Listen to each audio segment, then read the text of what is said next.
Dina, Warthog Princess, and welcome back. This is a Vera Bradley haul from the retail side. Recent sale, there was 25% off certain items. I think that's what it was. Anyways, I've forgotten. But before we get into what I bought, sometimes Vera makes mistakes, and it's not always a bad thing. Vera does still have very excellent customer service, at least the majority of the time anyway. I've had very good luck in the past, but here's what happened. So I ordered 3 items, but when my package came, there were 4 items in the box.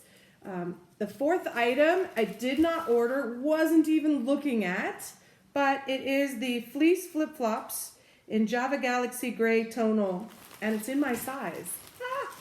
So they're the soft flip flops. I'm actually gonna open these up.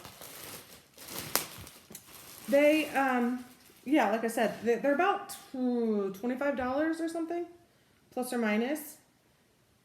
And I don't know if these are Galaxy makes me think Star Wars, but they're not Star Wars looking. They're just gray. They're gray tonal. But they are super soft. They have like a memory foam base to them, and then they have like indoor-outdoor soles. I do have a pair of the older version of these. These do seem more robust, and I hope that's true because the other ones didn't last long. I wore them out pretty quick, just flip-flopping around the house. But anyway, I got some free flip-flops. So I called Vera Bradley customer service, and I said, hey, this is what happened. And they looked up the item and said, well, it's really not worth sending you a label, sending it back, processing a return, blah. So they let me keep it. So yay, free flip-flops. There you go. All right, now the 3 items I did order, here is the first. I got some leggings. These are 78% polyester, 22% spandex, and they're the full-length leggings, ankle leggings if you will.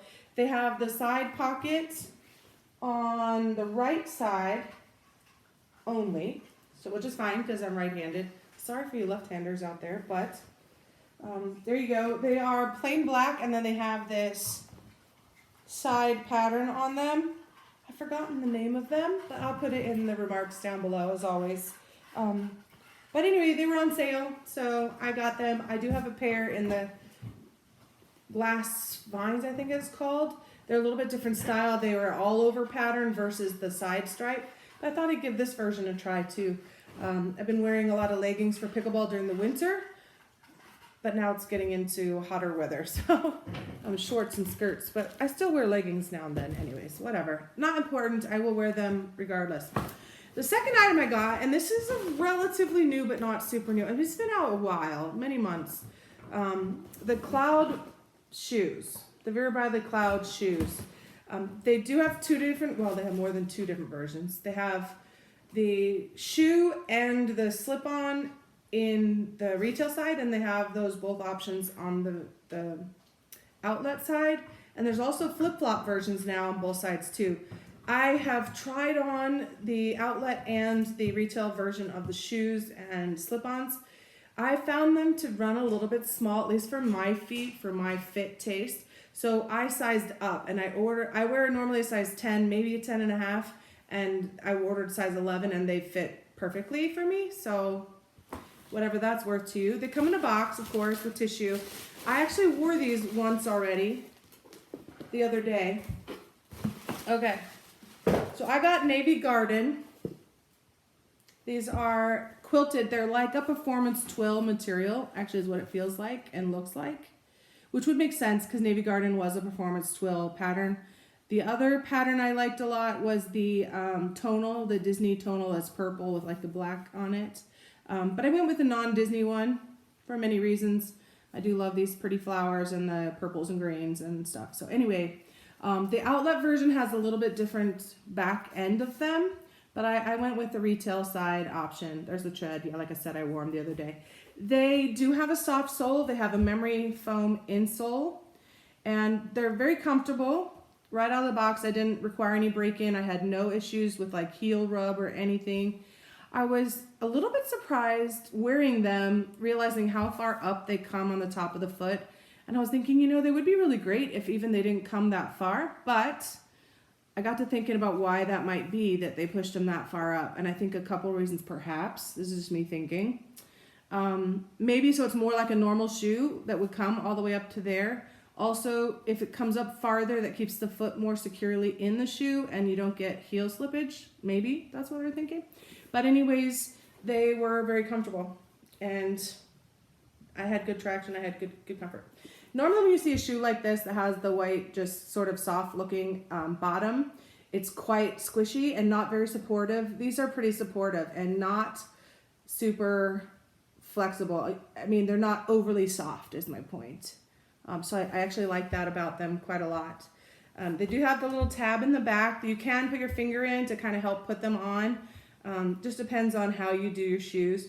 You could also use a shoe horn if that's something, especially if you're mobility challenged, you get a long shoe horn. But they're not step in. You actually do have to kind of get your heel inside because it has like a little bit of a lip there that you got to get past. And the little tag says they're comfortable. Let's see what else it says. The rest is in a different language. They're comfortable, washable. Maybe I'm on the wrong side. Comfortable, cushioned, removable insoles with arch support, washable, machine wash without the insoles, air dry, lightweight, yep, ultra lightweight construction, travel ready, easy on, easy off, ideal for packing, instant fit, no break in. Yeah, I concur with all that so far. But anyway, there they are. So the Navy Garden. But the last item I ordered is the large multi-strap tote, also in Navy Garden. So now I have a few Navy Garden options for wear, and now I have matching shoes to my bag. However, again, Vera with details things sometimes just makes me tilt my head and go, why? I'm not upset about it, but look at this shoe. It's just the flowers and the background.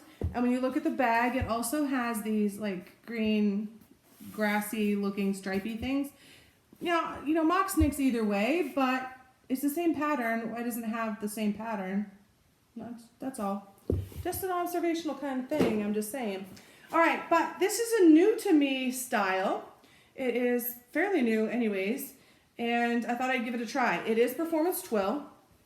So it's that nice robust fabrication that'll be durable and water resistant. It has the metallic Vera Bradley tag on the front. And then it has normal tote straps and also has a removable adjustable shoulder crossbody strap. So things I like and dislike about this bag so far. I haven't used it, obviously, I just got it. I like that it's a normal tote, fits comfortably on your shoulder. It is padded. It has a single quilting line down the strap. They're very comfortable. They're kind of squishy a little bit, you know, like they feel, I don't know how to say this without sounding derogatory. They feel kind of cheap. And maybe it's just me. They just don't feel, I mean, the fabric is performance twill, so it's robust, but I don't know. I don't know what it is about it. They just, I don't know.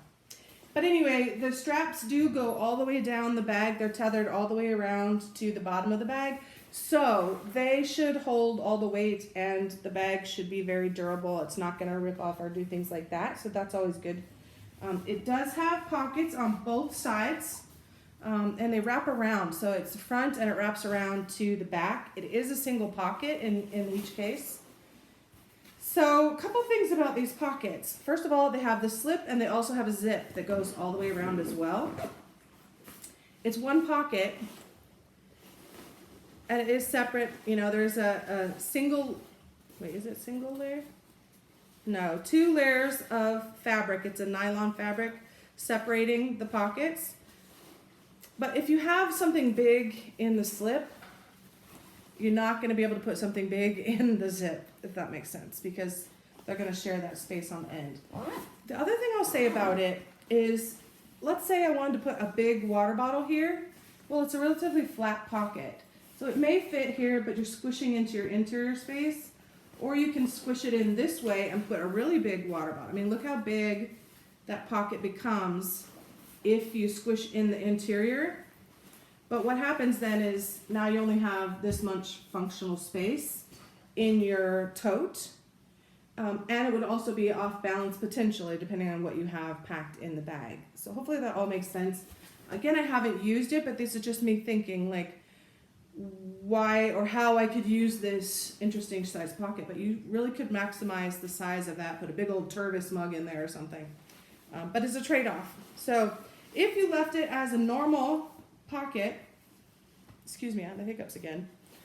You could probably use both sides of the pocket independently.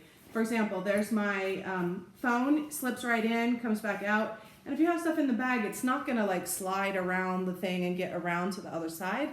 So you can do that. If you have two phones, for example, you can put one in each side. Some people do. Or you can put your phone in one side and your glasses in the other. And they really will act as two separate pockets, even if it is just the one pocket. So that's just me thinking how I might use it and how it might work. But it definitely, large items like that's not going to slip around. If you put coins or something in there, obviously they will migrate, but there you have it. And it's the same on both sides. There's no middle pocket on either side, but there you go, front and back. Front distinguished only by this tag here. The top has a zipper closure. It is the really nice Performance Twill smooth zippers. It has a ribbed ribbon zipper pull on there. Zips on the top. It's not a flapped closure, so it will, come to a point at the top. So you have the big base. Here's the base, by the way. We'll look at this again in a moment, but pretty good size bag. I would say Vera size bag, which we'll look at comparatively in a moment. But there you go. The loops on the ends are D-shaped loops. They do say Vera Bradley on them. And the strap, and this to me is a little disappointing because it's a Performance Twill bag, but you have a nylon seatbelt strap with no pad, no whatever. But it is adjustable. It is removable. A lighter, smaller strap that's not very wide. It does lighten up the bag. I mean, Performance Twill is a little bit heavier than cotton in general, so maybe that was purposeful for that reason. And it does say Vera Bradley on the clips. But anyway, there you go. I don't know how much I would use that versus a regular tote. Remains to be seen, but I like having the option. Inside, well here, let's finish the outside first. There's the full size of the base. So when you stand it up, you got the big base with the narrow top. Let's compare it to the Vera. So the Vera, this one is in Java Purple, which was a custom pattern, but size-wise, the multi-strap tote is slightly bigger. So here's the width. It's a couple inches. I mean, it's quite a little bit bigger in that dimension. Height-wise, just slightly taller, but the Vera tote has a flap closure, and this one has the come to a zipper top closure. So probably the same vertical capacity. And then depth-wise, base to base, they're pretty comparable. So that means that overall, this one is a slightly larger bag. The Vera has the one slip and zip on the front, and inside has 6 slip pockets. And this one inside has, on the back of the bag, a zipper pocket, and on the front it has 2 slips. So that's the differences and similarities, and that is the new large multi-strap tote in Navy Garden. That's the end of this haul. I'll see you again soon. Bye for now.